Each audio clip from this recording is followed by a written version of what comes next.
Good morning, good morning, good morning. We are up early in the morning. What time is the radio time? Like what, 5:15?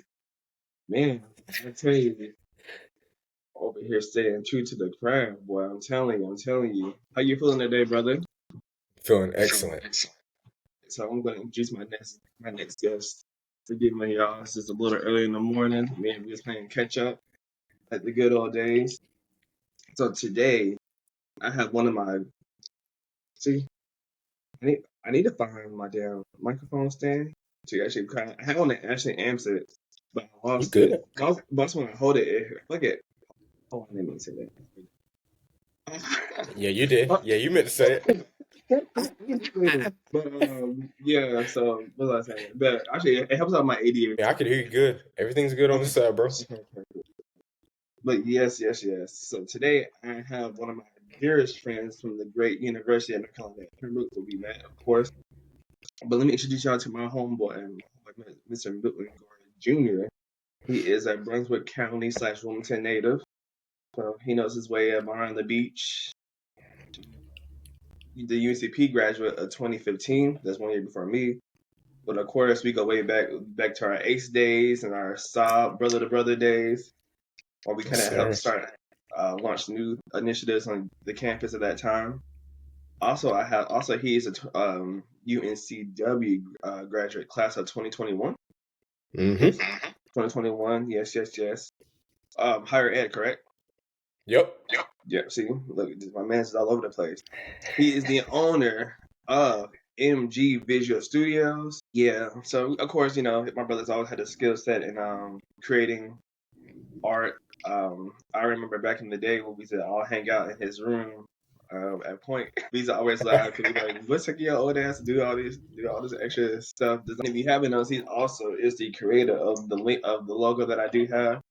Also, the creator of this James Baldwin sweater that I got from his sister's Lady Gore's event, which I feel like will be coming up real shortly. Lastly, also he has a lot of published work in the special edition of the magazine. Was it Observica? Mm-hmm. Yep. Yes, yes. Yeah, I mean, I seen that a couple months ago. I was like, yeah, look at my boy trying to get his stuff out here. He represents y'all, my good friend, my brother, Mr. Milton Gore Jr. How you feeling today? Man, I'm feeling good. Feeling good. Appreciate you being on here and everything. Like you said, it's early in the morning, so it's where I like it. Good now to get this over with. Get it, no, I'm kidding. It was actually really cool. I feel like, I'm an early bird myself, but I went to bed really late. Understood. You staying up, trying to get this grind right. You know how it goes. The early bird, the early bird gets the worm. That's what they say. Always. Always. Yes. So of course, something I like to do for sure when I have guests on the show is that, especially with me kind of highlighting entrepreneur creatives and etc. I always like to do a mood check. So a mood check basically is when on a scale of 1 to 5, like how you feeling, with 1 being the lowest and 5 being the highest. And also, it doesn't have to be whole numbers. So you want to estimate, guesstimate. Yeah, I would say I am feeling 5. 5. Okay.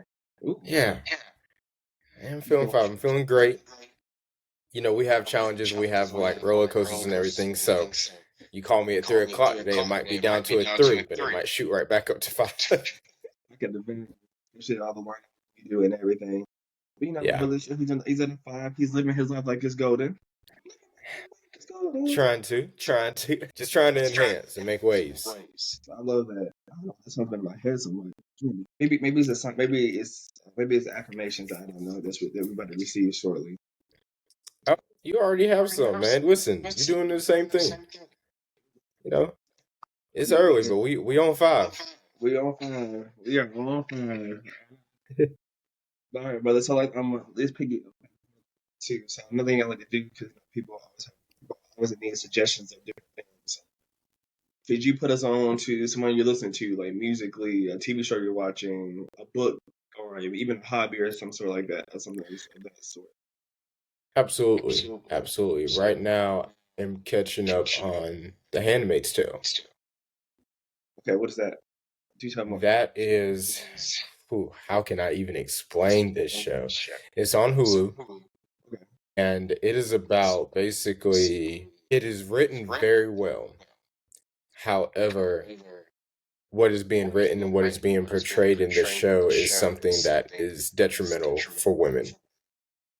And that is a sexist society to the ultimate white max that white men have taken over and cisgender men have taken over. And you have women doing things that take back 100 years, hundreds of years before. And you have different societies in the world right now. Now, again, I'm only on season 2. I just started season 2. So there's like, I think 4 or 5 seasons. So I'm really having to catch up. So yeah. And for anybody that's probably going to be watching this, if I don't really say 100% what the show is, because I really don't know. There's more in-depth things that I'm going to end up finding out. However, you get to see a lot of things that are portrayed today in society with an underline versus it's actually happening in the show within sexist and racist America. However, it is written. It is written very well. The actors are very, very good. And yeah, I wish I hadn't waited so long to watch this show because it has so many different deeper messages in it. So that's a show I'm watching. Say what? Like, how long has it been in? Like, how long has it?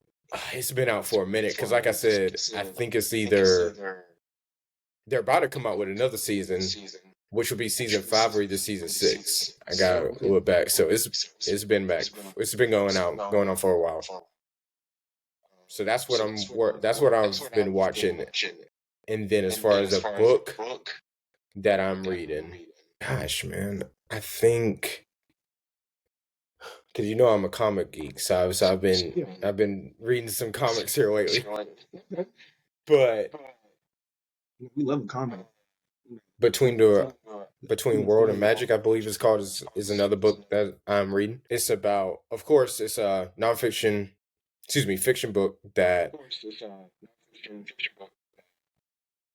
really takes place in current time, and then you have a boy who's going to be helping with saving the world, but like there's a deeper message to it.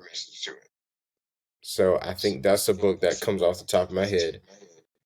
And then you had a third question. You said book, movie, or show, and then a third one. I forgot what that third thing is. Yeah, I said a show, and then you said a book. What's the other one? Music. Yeah, I would say hit up Sky Zoo and Lando. When I interviewed Chris Everett, he was like, what's a go-to track you'd be listening to? Man, it wouldn't be neither one of those right now on my playlist. That go-to song that I listen to would be Mount Olympus by Big Crit. Yeah, I believe the guy you lucky was a really big Crit fan back in the day. I remember definitely. I was in one of them courtyard days whenever we used to have the Ford Taurus, and I'm hitting that Crit and shot.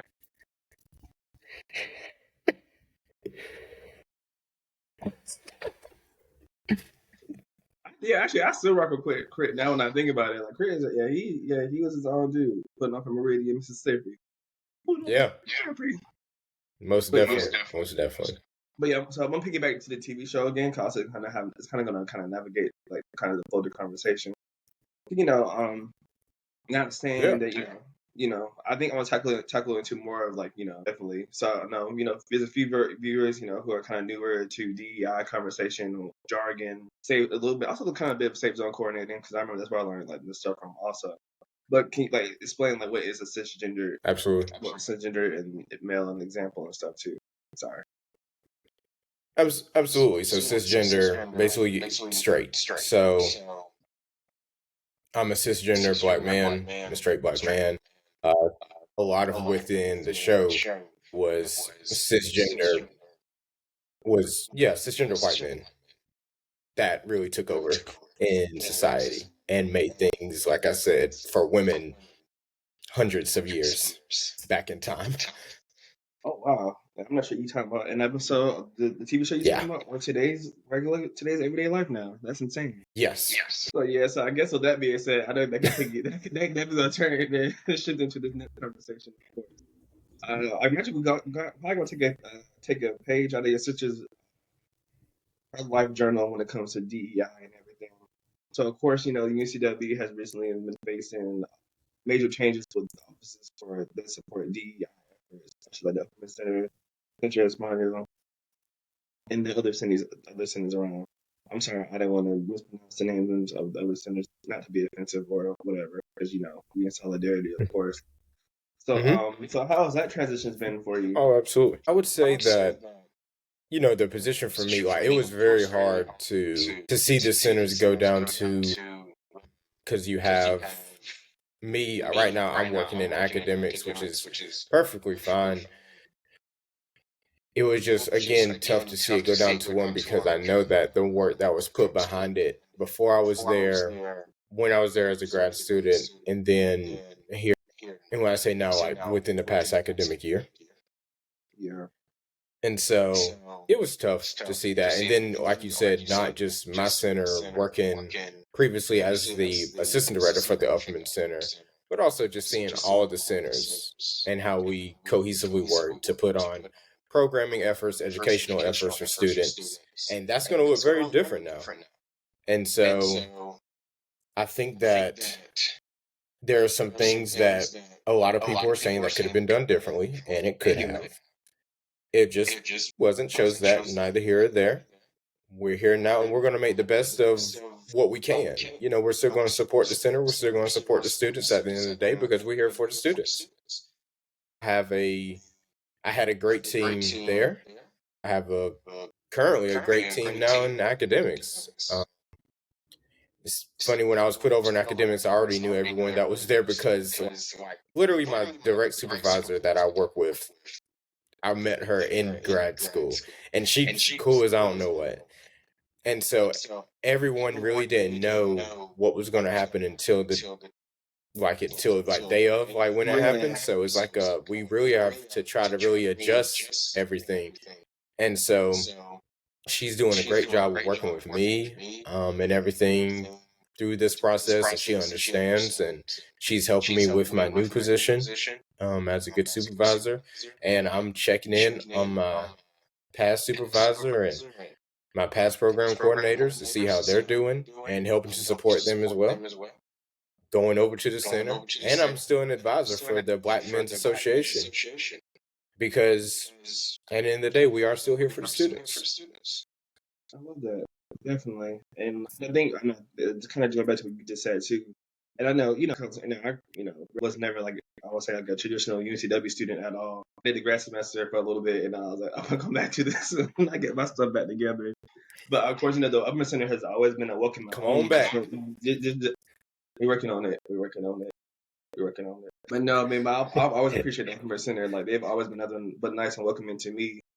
I remember a couple years, I mean, like, 7, 8 years ago, I randomly was just stepped on campus to visit a Marquise, a frat brother of mine, who was the only alpha there at the time. Then, of course, I ran into Sean Palmer. And granted, the very first time I met him, I was like, "Oh, this guy's very interesting, very, very interesting dynamic." But of course, over the years and stuff, I built great friendships with people from the center, because of the center. It definitely was a pillar of the community, and not, of course, not saying that it's still not there, because it's still there. But but it's how it looks operatively now.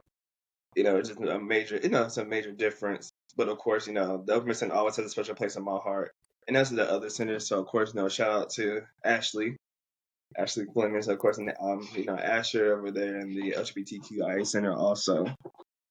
I know they're definitely doing the work, and yeah, of course, it kind of wasn't, especially the timing of everything. It was really like more of to me, it felt like a slap in the face, and I can only imagine how y'all felt, just considering the fact, like, all the months of planning y'all do into it. And also, I think getting the day before y'all actually found out, y'all were coming from NC State, weren't y'all? Like, y'all going to NC State the day before to explore other centers to see how y'all kind of tweak it this year. Yeah, we had a retreat the day before and everything. We went to NC State, we went to Duke, we went to Chapel Hill as well, to see how, like, this Black cultural centers were running, and like what ideas that we could get from them as far as how we proceed on within the upcoming academic year and everything. But then, of course, the changes came. Changes. So, but of course, again, Yeah, I can personally attest to it, but it came quick. yeah, it came quick and unexpected. But I guess not as much in the scenarios you guys used to be open. But of course, the upper center has always had a special place in my heart, and all the workers in great, sure.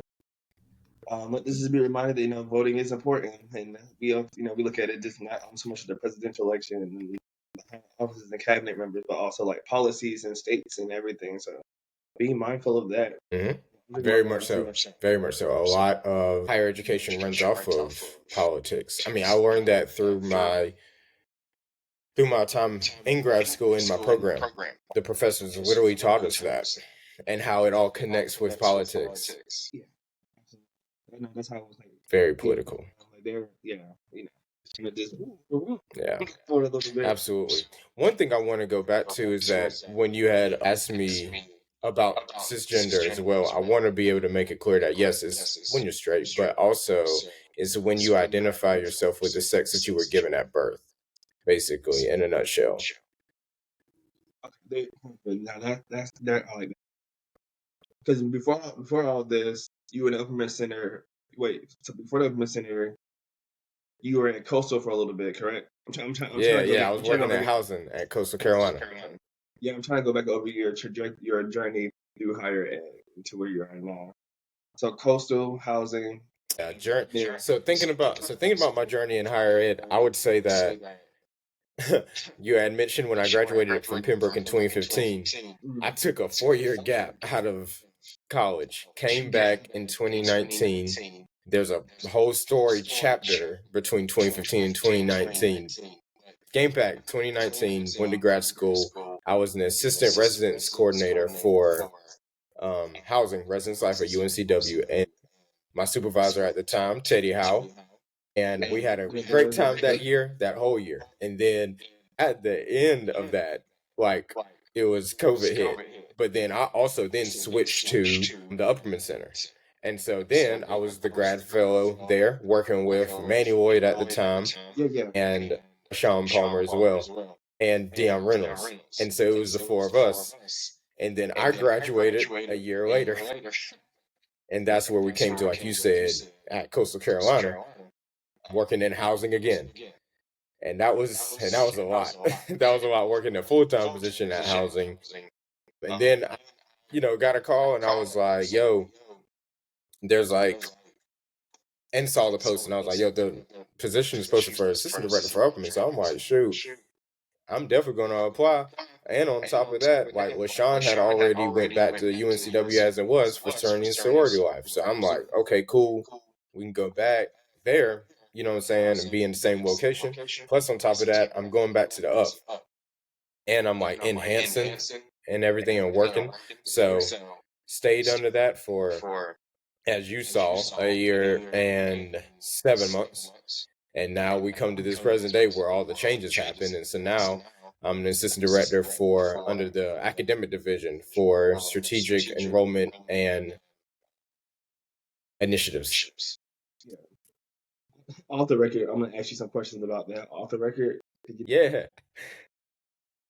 But yeah, so of course, I mean, over that time, finishing grad school to now, of course, there is a lot of adaptability that does come into, just with that general, like your everyday work, but also like, how does that impact your everyday or your everyday adaptation as an entrepreneur?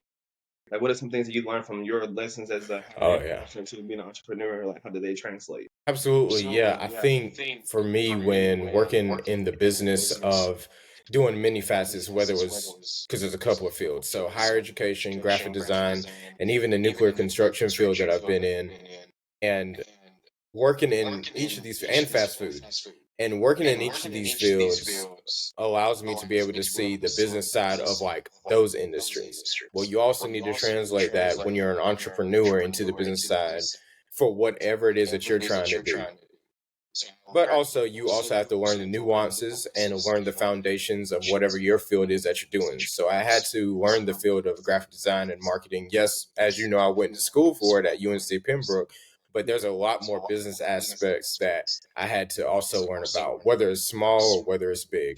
So it was, and that's comes over time and years of practice, getting reps in, trying to get all the different things in. So a lot of grind behind the scenes that some of these entrepreneurs are doing that because you're doing it, and people don't see it on the surface level though. But there's a lot of work, especially when you're just one person doing your whole entire business. So it can be a lot, and then you also have personal life going on. Yeah. So yeah, man. Yeah, so I know, of course, like like you just said, people want to see, like the polished work, the fine work, and everything. But of course, like we both know, and everyone else knows, like it's a true journey to entrepreneurship. Like there's a lot of highs, there's a lot of lows, a lot of adapting, a lot of learning, and everything. But what is some advice that you would give for an entrepreneur? What is would be some advice I'd give a young entrepreneur? Well, I'd say also as we like this could be for any entrepreneur, not just young. I'll say that anybody could take that. Don't be won by one's words and lost by one's actions. Elaborate. Let me say it again. Don't be won by one's words, Mm-hmm. but lost by one's actions. Yeah. Because actions always speak louder than words. Mhm. What lesson what experience have you had that made that come into your light bulb moment or your light bulb advice? Yeah, it's throughout, honestly, Vontae, man, it's throughout time of seeing people in action or not in action when it comes to doing certain things or either showing that professionalism with being about business and really wanting to put the work in and get your hands dirty. Yeah, ironically enough, me and Setting one an of example of who Mhm. it could be if be. Yeah, and we were talking about that. Me and one of my good brothers, we were talking about like professionalism, especially like young professionalism in the city, like in Wilmington, of course.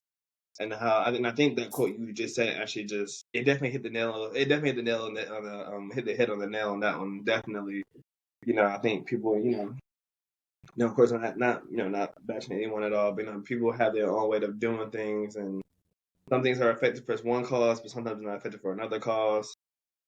So I think that's just really just interesting how you had said that and how you worded it, and like it because it applies to it's not, yeah, 'cause it's not even just so much of just like an entrepreneur, but it just leadership in general.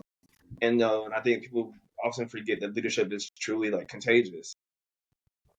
And I don't think that people also sometimes have Yeah. the full effects of has the full effects of knowing like the impact that leadership does have, especially in such a like a city or like a market that is so intimate. And I mean intimate as like people are at arm's reach. People like people by first name often like it's only 20 of us in the city, but yeah, we all kind of do the same thing. We kind of submerge ourselves with the same people and everything. Yeah. My bad. I promise you, I'm not drinking Henny, My bad. y'all. You had went out there for a second. My bad. I was I think I'm drinking Hey, this Henny is your for show. sure. If you wanted to, you could, right? It is. He was drinking some Henny. That's the case. Comes actually was made by Miss Cole's Custom Creations. She also make your own, to your own liking. So be sure to check. But Heard yeah, that. Heard that. but I think as we were talking about that too. Recently, I heard this is really dope for you. But you said,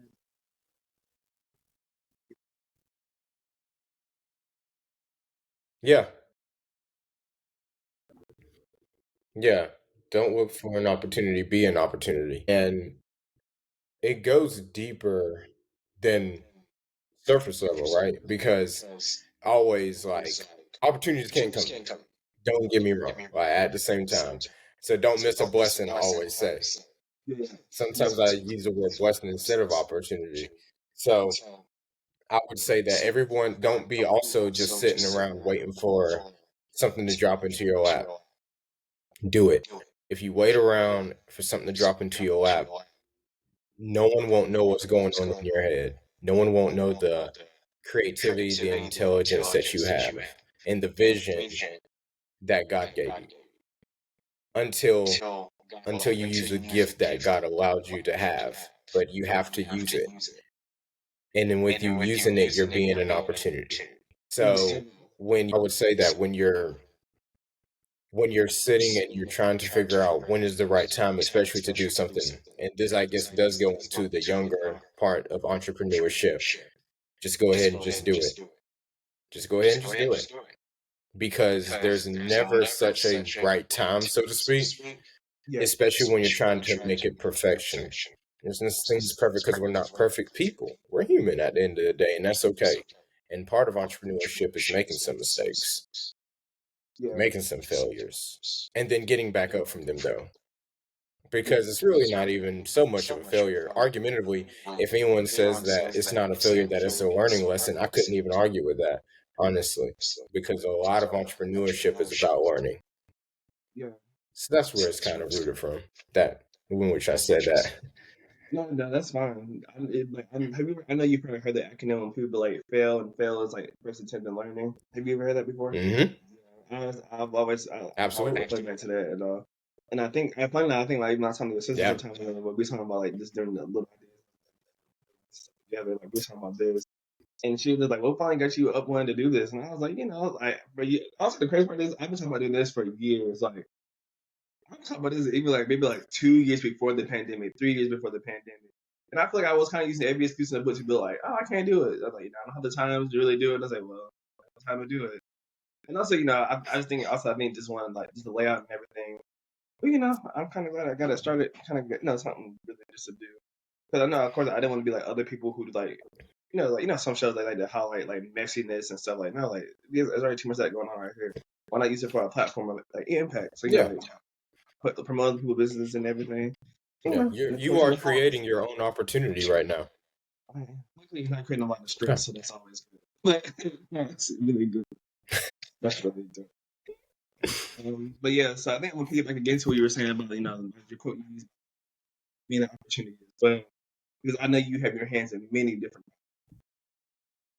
So let's highlight some of them projects that kind of last year. I remember you were doing the NC Black Film Festival in 2011. I remember your name was in a little bit of everything we had that's promoted and everything. Create logos on the side and that was absolutely a lot, like you said, a lot. So just taking it back, just this past year, or should I say like during this year, like you're saying, this past May, we had I have the honor to be on the Black Arts Alliance here in Wilmington, which we put on the North Carolina Black Film Festival, which is an amazing festival that people come out who rub shoulders with some of the most amazing producers or actors who are in movies and everything, and do some other creative things as well. But also, we had BK Fulton out here this past May, who knows Samuel L. Jackson personally and did a whole movie with Samuel L. Jackson in it. But people wouldn't know that because BK Fulton is a lot of times behind the scenes, right? Yeah. We have some phenomenal individuals that are right here in Wilmington, as you know, and people don't even realize it, that rub shoulders with like people who are also rubbing shoulders with big name individuals. I rebranded the Black Arts Alliance this year and the North Carolina Black Film Festival with working, and also work with the team as far as like putting together marketing strategies so that we can then market it out to North Carolina and of course outside states, so then people can come in and see the festival that lasts for 4 days. We're actually in the planning mode now for NC Black Film Festival 2025. We're putting some final things together so then we can get that rolled out.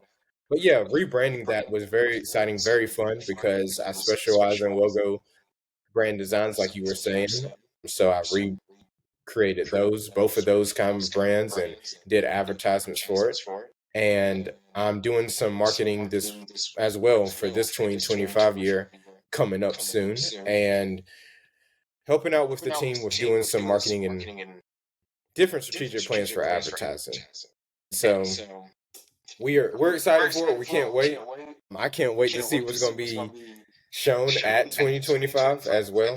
And I'm also working on another project that I really don't want to say it on here, but we'll talk about it offline because Yeah. it's like a sneak peek. But there's something coming up though in 2026 that has Okay. to do with film, and I'm working on that myself and with another good brother of mine. And I think it's going to be very impactful, very amazing. Like it's going to be phenomenal, and we're getting some people on board. So working on that, and then I also work with a comic book company right now called Decimation Studios. It's a small company, but we are getting it up off the ground. They're a marketing associate, so I've been doing some graphic design content for them.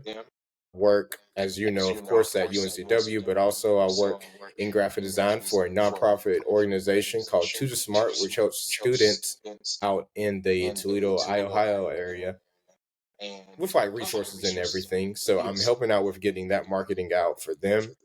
And as you know, I am still a SOB associate consultant, and I've been utilizing my graphic design and marketing skills for SOB. So, and we've definitely gotten that off the ground. We have a headquarters in Missouri now. We're excited for our upcoming leadership conference. I now sit on the board for the SOB alumni as well, doing some marketing. And so then I recently put up my first, during all those changes that we were talking about Yeah. at UNCW. At that same week, I put up my first in-person solo art exhibition at the Bozeman Art Gallery, which is right across the hall from the Upperman Center. Yes, sir. It's staying up until appreciate you. It's staying up until September 20th. The closing reception is on September 18th, 5:30 p.m. Right there at UNCW, like I said, in the Bozeman Art Gallery. Anybody ever wants to know like where the Bozeman Art Gallery is, if you know where the Chick-fil-A and the Panda Express is in Fisher University Union, go right up the steps and look to your left. And that's where the art gallery is. It is called A Journey Between Beauty and Power, and it has 10 pieces in it.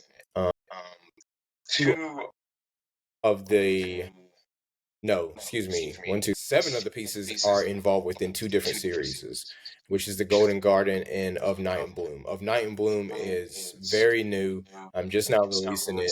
A lot of individuals have already seen the Golden Garden as well. So definitely come up, check it out. And I'm hopefully going to be, well, I will be getting a Kickstarter released before 2024 is out that has all the prints on it and some other packages that other people can get because it allows them to be able to opt into me doing some custom work for them because I've done custom work for individuals when it comes to individuals they want me to draw or do digital drawings of and then have it printed out for them. So I've been working on that, and then I'm working on also the other prints that I'm doing for the Three Chambers Festival, which is coming up in December. My Yes, good sir. brother Chris Yes. Everett, who you know, who Yes, you're gonna be out there. who he is also working on a bunch of different projects. Three Yeah, that man Chambers, is Wilmington on extremely Fire, he busy. already did. Black Keys, Wilmington on Fire Part Two. Too. Yeah. The Black Arts Alliance helped him out with the Talib Kweli concert that just happened, which I was doing photography for as well. So it's been fun doing a lot. Yep, yep. He's doing Can I Kick Yeah. It? My man is like he is grinding. He's working hard. And another thing is kind of like segueing though, but like a lot of Oh, this when I went back to like I said, when you're being an entrepreneur and you're working and everything, you also have a personal life. Behind the scenes, a lot of this personal life is my fiance and my son, who are really pushing me indirectly, whether they even know it or not. My son just turned 10 years old. Vontae, you remember when he was born. yeah. He just turned 10 years old and he's in fifth grade. Yeah. Yeah. Amazing. Yeah, man. Waylon, and he's, Lord have mercy, he is keeping me on my toes. I have to calm him down sometimes, but 10-year-old boys, you know how we are.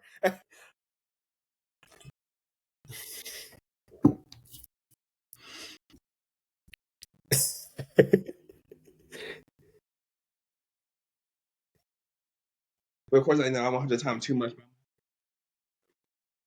Oh, so one a good question I like to ask entrepreneurs, especially like, what is the best way for us to support you when you're working?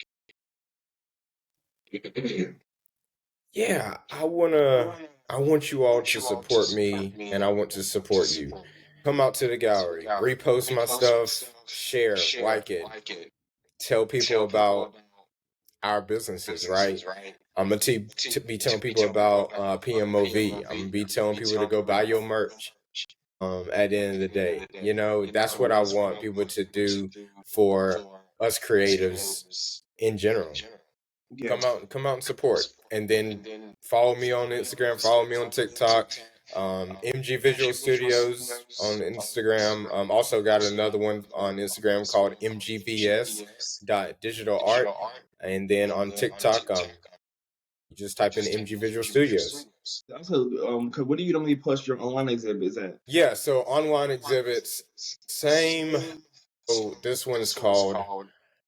It was called Solo. It's a solo art exhibition that was online. It was in 2023, and that was my first solo art exhibition online. And then this one's going to be that we're talking about now. This one's my first in-person solo art exhibition.